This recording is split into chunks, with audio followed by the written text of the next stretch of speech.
Hello, my name is Susan, and I'm your teacher here at Booked Up English. Let's learn a red word. Red words are special because we stop to think about them.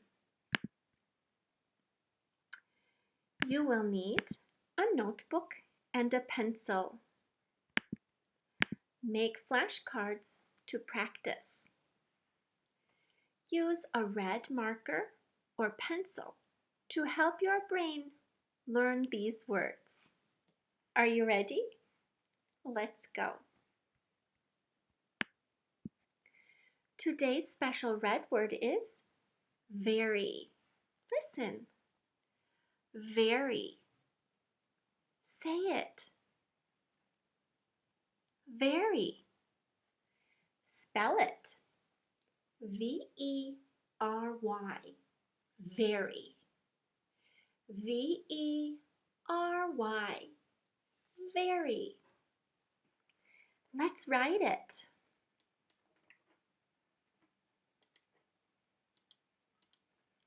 V-E-R-Y.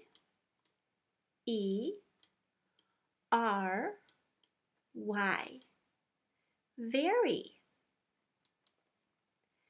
V-E-R-Y.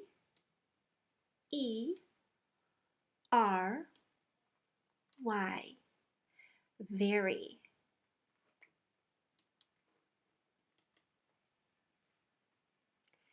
Thanks for learning today. Review all the red words using the link in the comments.